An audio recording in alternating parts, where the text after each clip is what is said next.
Hello everybody again, Tokyo Drew 85 here, and I wanted to make a video about my road to getting 100% in this game. Because I love Zelda so much, mostly every Zelda game I get, I always get 100% in it. As you can see, I have 100% map completion, but my point here is not to gloat, I just wanted to show you guys a couple of areas that I struggle with trying to get 100%. Some areas I miss, and I'll just go into that really quick. By the way, I'm in front of the water temple, getting this nice view here. And if you're curious, this is an LG C2. I bought this last year with my PS5, but honestly, it makes every game look good. Like, look at that buttery smoothness. So, to get right down to it, I know a few areas I missed on the main map. A lot of the areas I missed were on the main map. Right over here to start, both Lanayru gates, the west gate and the east gate, I missed both of them. They count as locations, so you have to make sure when you're coming through here that you go to each one, passing on through. Another area I missed was the Gerudo Pass.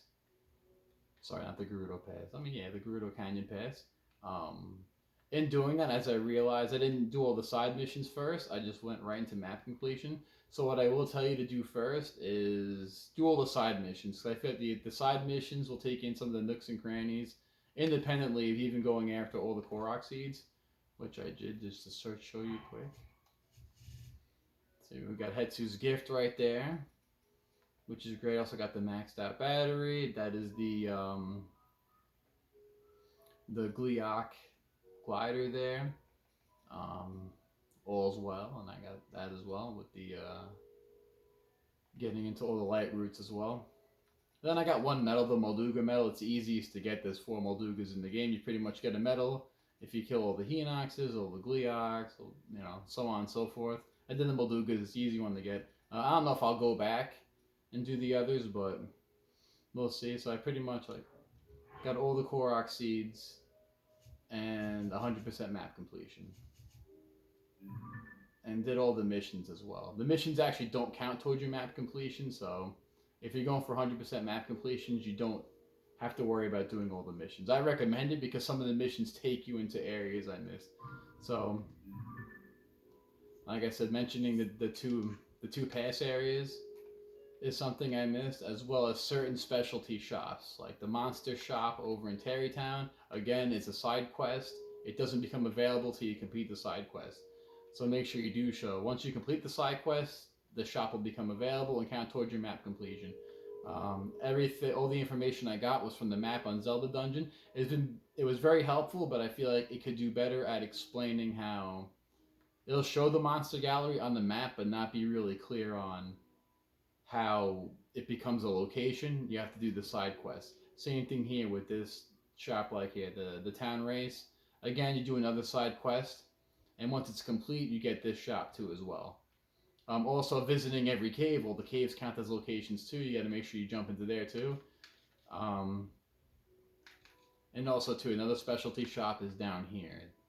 The pretty much the boat race. Again, it requires pretty lengthy side quest to do, but then once you complete it, the shop becomes available, and again, that also counts towards your map completion. And just look how buttery smooth moving that map around is. And then another area, like I said, for some reason that I missed the Yiga hideout. I have no idea why. I went to it in Breath of the Wild. I just totally bypassed it. So I went up there, completed it. So again, all locations count as map areas. Also, another thing that should help you out, especially with the depths between the depths and the main map, is beneath every mountain. There's always going to be a mine. So you have the Agat Canyon mine, the Agat Mountain. You have the Gerudo Canyon mine underneath the Gerudo Summit.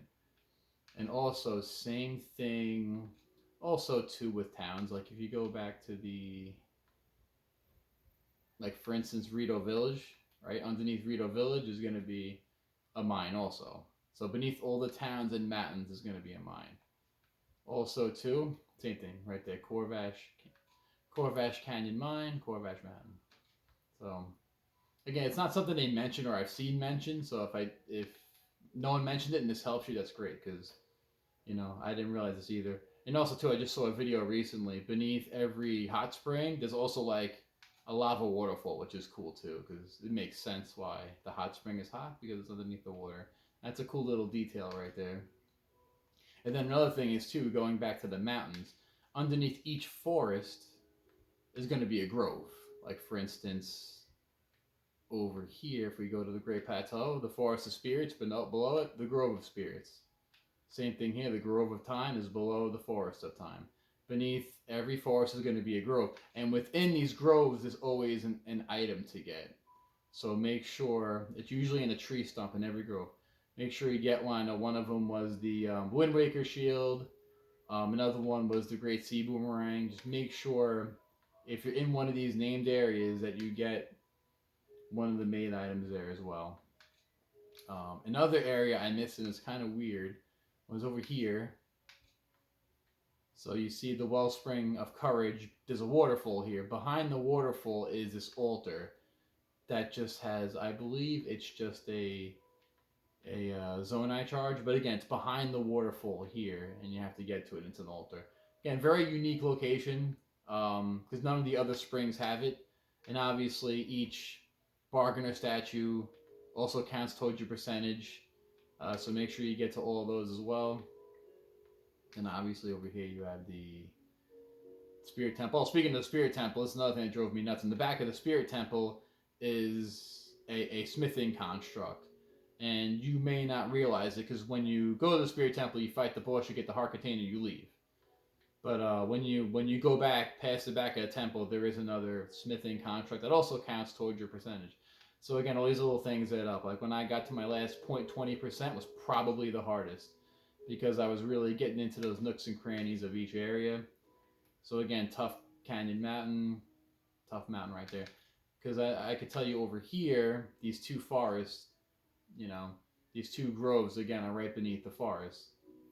Grinner Woods, Milder Woods, right underneath the same thing, both groves.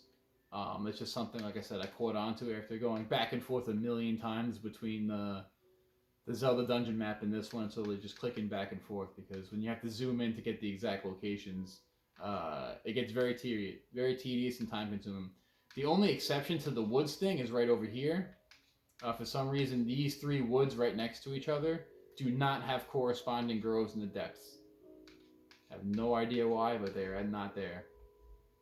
But for any other one, especially up towards here, because I believe up in Akala there's another one. You have Rock Woods. Yeah, there's Rock Woods, Rock Woods, Rock Grove, Rock Grove.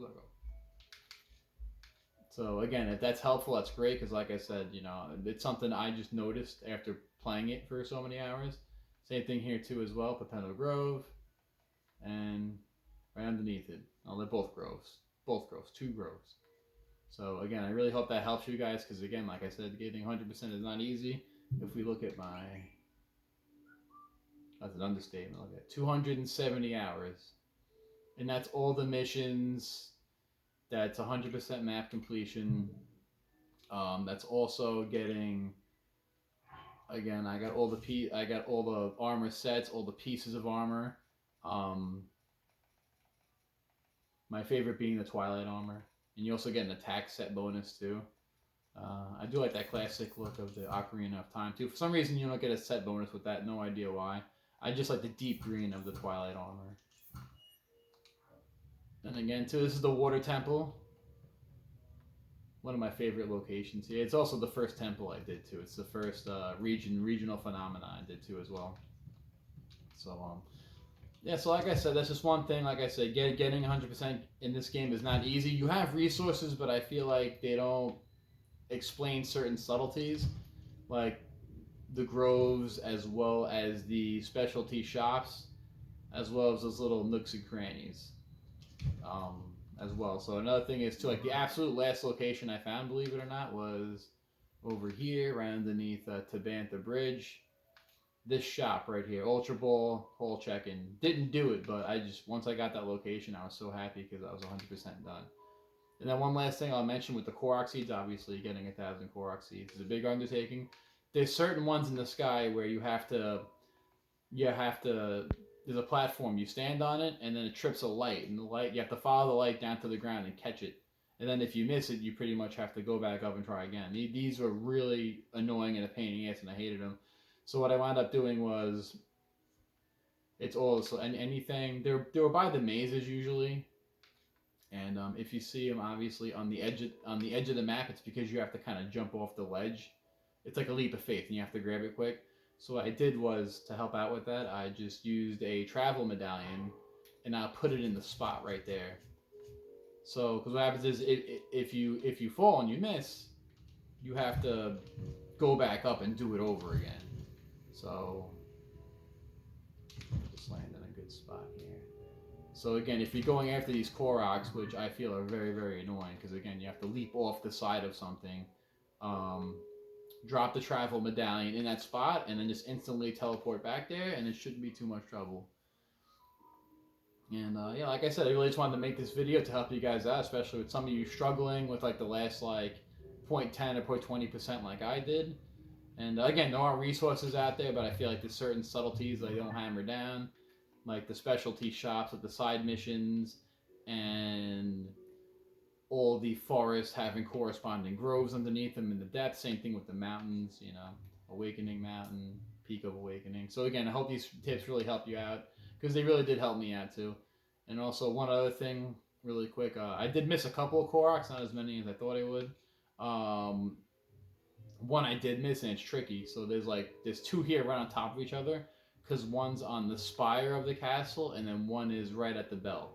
So you have to make sure that you ring the bell to get the corresponding Korok seeds, and they're right on top of each other. And if you're using the Zelda map, you may not notice that there's two separate ones there. So no, it's one of the ones I missed. So I hope this helps, and let me know what you guys think of the video, and have a good day. Thank you.